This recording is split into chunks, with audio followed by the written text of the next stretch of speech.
अरे कोण म्हणतो देत नाही? अरे कोण म्हणतो देत नाही?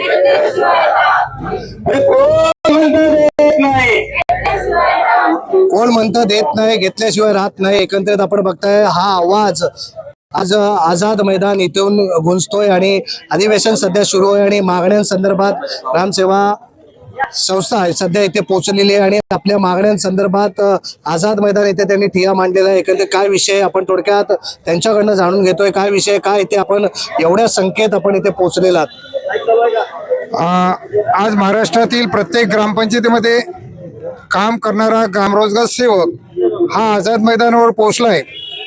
17 वर्षापासून हा मानधनाच्या प्रतिष्ठेत असलेला आणि राष्ट्रीय महात्मा गांधी राष्ट्रीय ग्रामीण रोजगार हमी योजनेचा हा कणा आहे आणि प्रत्येक ग्रामपंचायतीचा मुख्य घटक आहे. ज्या ग्रामरोजगार सेवकाच्या भरवशावर पूर्ण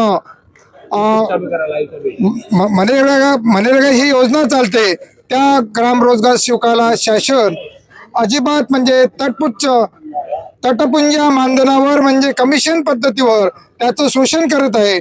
आणि इतर राज्यामध्ये जर विचार केला तर 40,000 रुपये, 28,000 रुपये, 30,000 रुपये हे इतर राज्य ग्रामरोजगार सेवकांना मानधन देत आहे.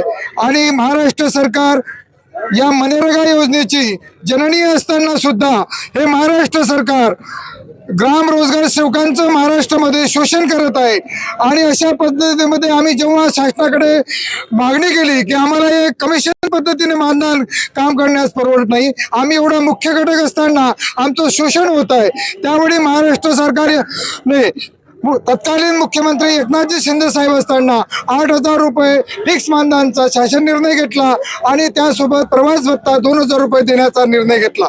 16 महिने होऊन सुद्धा शासनाने अजूनपर्यंत त्या शासन निर्णयाची अंमलबजावणी केली नाही. आणि जो मनरेगाचा मुख्य घटक असताना इतर राज्याचा जर विचार केला, तुम्ही राजस्थानमध्ये जा, त्या ठिकाणी त्याला भरपूर प्रतिभा फिक्स मानधन दिलं जाते, यूपी मध्ये फिक्स मानधन दिलं जाते, मध्य प्रदेशमध्ये फिक्स मानधन दिलं जाते. आणि जी जन्मभूमी आणि या योजनेचा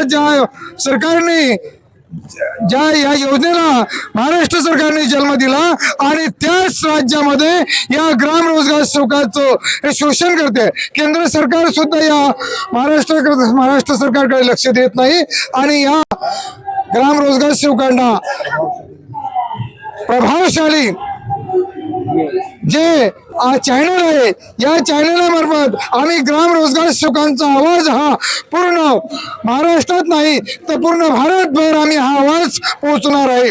म्हणून महाराष्ट्र सरकारला आणि मंत्री महोदय यांना आणि गृहमंत्री यांना रिक्वेस्ट करतो, हा गोरगरीब ग्राम रोजगार सेवक आझाद मैदानावर बसला आहे, याला जे देण्यात येणारे मानधन आहे ही 8,000 रुपये, हे सुद्धा त्याच्या कुटुंबाचा उदरनिर्वाह करू शकत नाही.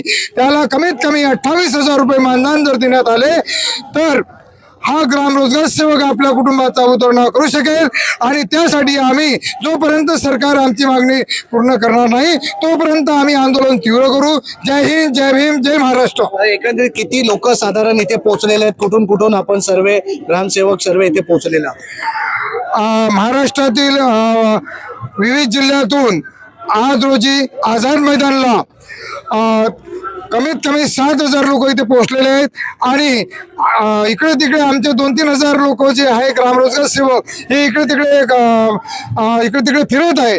टोटल आमचे आज 10,000 ग्रामरोजगार सेवक आझाद मैदान या सदर मागणीसाठी पोहोचले. मागणी जर पूर्ण झाली नाही तर काय वाटतंय तुम्हाला की पुढची भूमिका तुमची कशी राहणार आहे?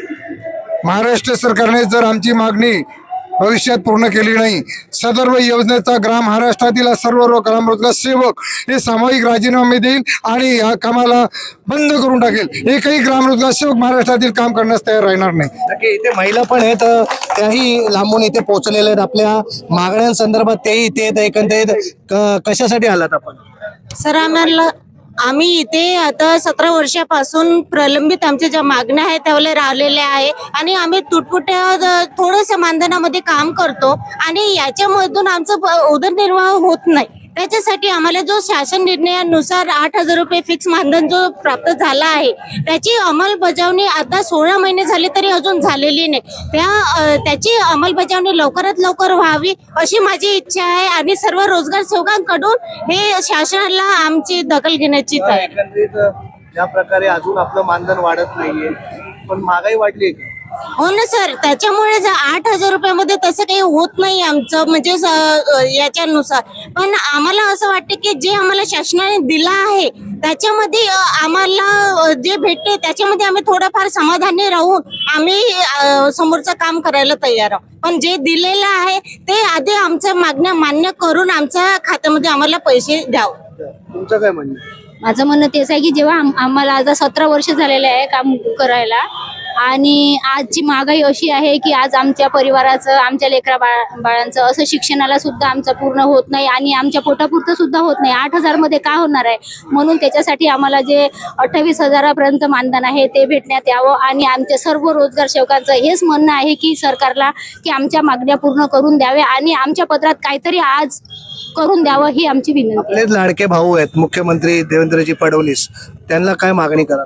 आम्हाला आमचे जे लाडके भाऊ आहे फडणवीस साहेब त्यांनी आम्हाला हेच आमचे मंथलं जे प्रॉब्लेम आहे आमचं मानधन ते आम्हाला आज कशाही पद्धतीने देण्यात यावं आणि आमच्या सर्व रोजगार सेवकांकडून त्यांना ही विनंती आहे की आमच्या पत्रात त्यांनी आजही 1 तारखेच्या आधीपर्यंत द्यावं, नाही तर आम्ही याच्यानंतर तीव्र आंदोलन करण्यात येईल. तीव्र आंदोलनाचा इशारा थेट महिलांनीही दिलेला आहे आणि आपण बघताय ग्रामसेवक जे संस्था आहे त्यांच्या ग्राम रोजगार सेवक एकंदरीत इथे आपण बघताय मोठ्या संख्येत धडकलेले आहेत आझाद मैदान. इथे पण मागण्यांसंदर्भात कुठेतरी महिला असतील अनेक लोक वाट पाहत आहेत की कुठेतरी त्या मागण्या पूर्ण झाल्या पाहिजे. ज्या मागण्या जर पूर्ण झाल्या नाही तर तीव्र आंदोलनाचा इशारा थेट आझाद मैदान इथूनच देण्यात आलेला आहे. आता हे पाहणं महत्वाचं राहील की मागण्यांकडे आता हे सरकार कसं पाहतंय, मागण्या पूर्ण होतात का, त्याची अंमलबजावणी होते का, हे पाहणं आता महत्वाचं राहील. तर नक्कीच आपल्याला या संदर्भात काय वाटतंय कमेंट करायला विसरू नका. पाहत राहा प्रभावशाली न्यूज.